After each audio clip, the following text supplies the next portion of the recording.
Coming up on Eagle Talk, we go through all the key matchups in the Section 5 basketball tournament. We got Irondequoit, McQuaid, Athena, Odyssey, and Lions. Can't forget that some teams walked away with hardware.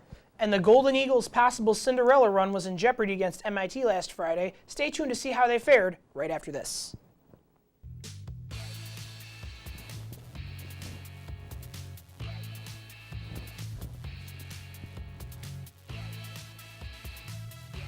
Hello and thanks for tuning in for this episode of Eagle Talk. I'm Cordell Cummings and with me I have Vahey. If you're a Section 5 basketball fan, you'll love today's show. We talk non-stop this season about the potential clash between Greece Athena and Irondequoit. Well, as I predicted, or as I would like to call myself, Corstradamus, the Trojans and the Eagles met in the Class A1 final. But let's see how they got there.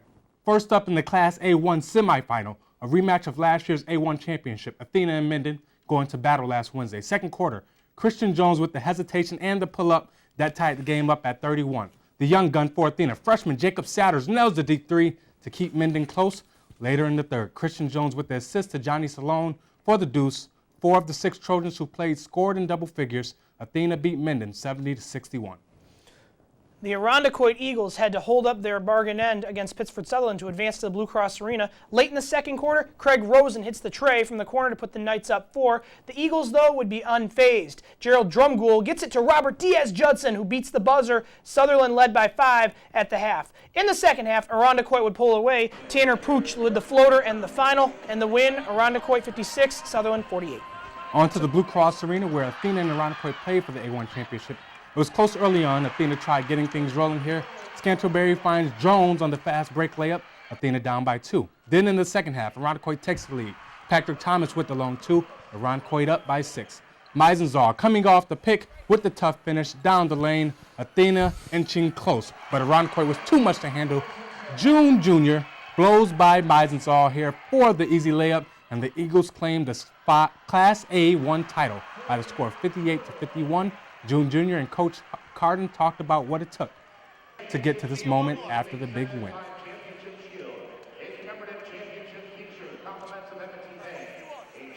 Our game plan would just come out with a lot of energy, play defense, get rebounds, run the court, and that's what we did tonight to win. We played a tough schedule all year. We played them over at their place. They put a licking on us, and I think the guys remembered that, and it was a motivating factor. Coming into the game, they were really ready, really prepared. Athena is so tough to stop with their talent, and Mike Setzer's a great coach, and it's just we were fortunate that we had a couple more plays than they did.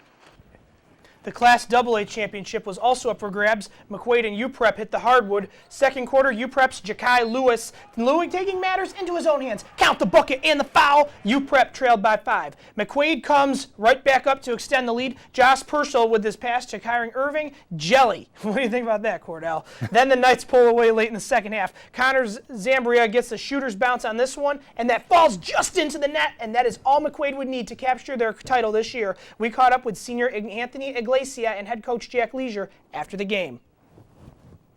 This is a total team effort. I mean, without these guys, I don't know what I would do. We worked our butt off the entire season for this, and just to make our dreams come true, I mean, it's just an unreal feeling. It's unbelievable. I mean, we talk about it as coaches.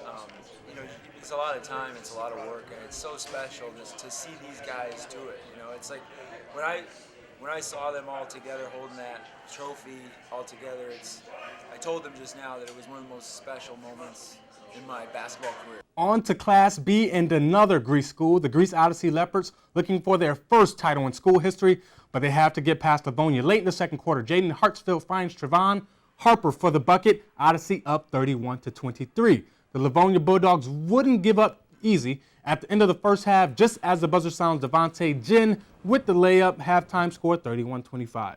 In the third quarter now, Hartsfield with 2 of his 13 points on the day. He drains the pull-up jumper. Odyssey could not be stopped. The Leopards outpacing the Bulldogs, obviously. Late in the third quarter, Ramel Griffin with the pass from the deep 3 from Harper. That'll do it right there. Greece Odyssey wins their first Section 5 Class B title in school history, taking down Livonia 62-50.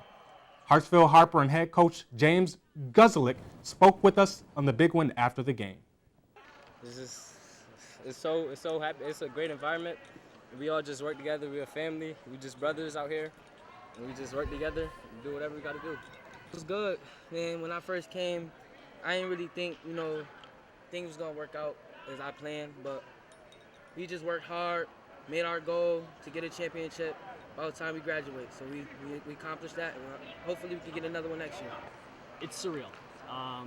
We talk about it at the beginning of the year, and probably 124 sectional teams do it. But to put one up there, to put a banner, is the first one in school history. So it's hard to find the words right now, but those guys are amazing. Nothing rattles them. We've been through a long, tough, hard season. We play a tough Monroe County schedule, and that prepared us for these sectional games. In the Class C1 boys final, North Star Christian Academy clashed with the undefeated Pembroke Dragons at Blue Cross Arena Monday. Early in the first quarter, sophomore guard Miles Brown makes the three off the bounce with a layup for the two of game-high 39 points to put North Star up early. Up and North Star missed. Jamel Marable weaves through the Knights' defense, full speed and the nice reverse for the layup. Second half now, Michael Brown kicks it out to teammate for the three. North Star would lead as much as by 16 in the third. Red Murano takes the jumper and the Dragons would slim the lead to three. But it wasn't enough as North Star gets the win and their third straight sectional title. Tremont Roberts and Miles Brown shared their thoughts on this victory. Last year when we went to states, Miles, he had 15, maybe 20. Miles was his aggressive self. I wasn't aggressive. Matt wasn't aggressive. We weren't aggressive in it, but we know now from that experience that we just need to be aggressive, stay focused, and play as a team. This one, being that this team was undefeated, made it even better. Knowing that this team hasn't been beaten, that they play against some good teams, and they still pulled through and win, made this even better than the other ones. The Class C2 championship was on the line for Perry's and Lions. Third quarter, Lions storming back from an earlier deficit. Justice Smith with the bucket plus the foul. Lions up by 4. Third quarter now, trying to pull away in this one. Michael Hockey dishes it off to Taylor Farmer for the layup. Perry back within 3, but Lions stayed in this game. Benji Kent makes the tough bucket plus the foul. Lions up 50-44. The Yellow Jackets aren't giving up just yet. With 37 seconds left, Tyler Cowie with the long three to get the Blue Cross Arena crowd on their feet. Perry down 52-49. Perry will fall short. Lions win the Section 5 Class C2 championship 58-53. Scary. It was scary at first because everyone was getting me down on everyone.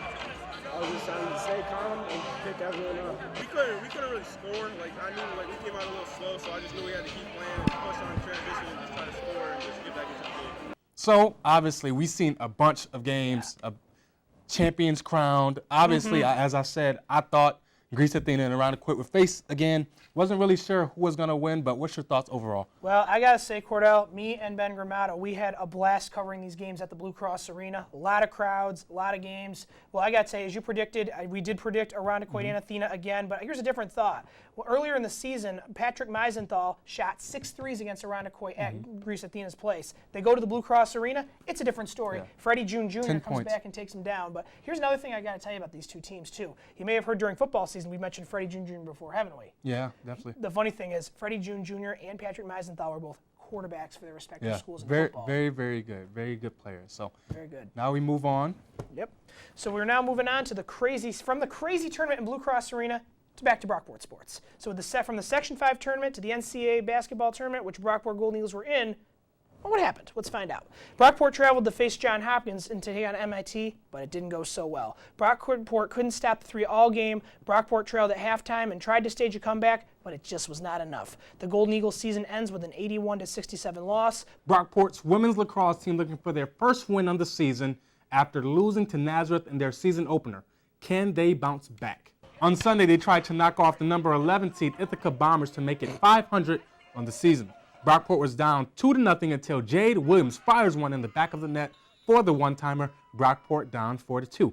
Senior midfielder Andrea Zielinski contributed with 2 goals of her own. She led the way for Brockport with 2 goals.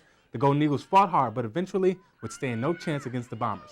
Erin McGee knocks one in, and that's all she wrote. Ithaca demolishes Brockport 21-8.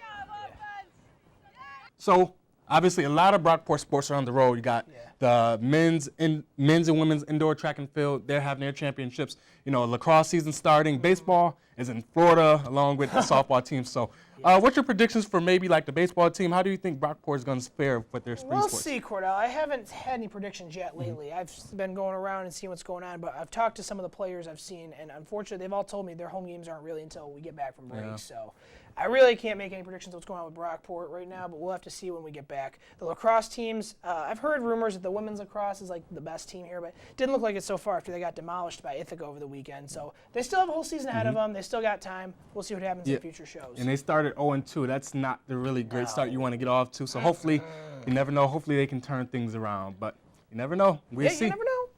Anything can happen. Like we were just talking earlier. You were saying the same with the Brockport. Section 5 tournament, we all thought these teams were going to face each other. Oh, they're better seed. They'll win. We go to the Blue Cross Arena, bunch of upsets. Exactly. So same thing can happen in Brockport. You may predict early in the season, but you never know. So we'll find out. Most definitely. Well, with that does it for us. For this week's edition of Eagle Talk, make sure to stay up to date with all the latest surrounding Brockport sports and Section 5 athletics. Until next time, I'm Ben Vahey alongside Cordell Cummings. Thanks for watching.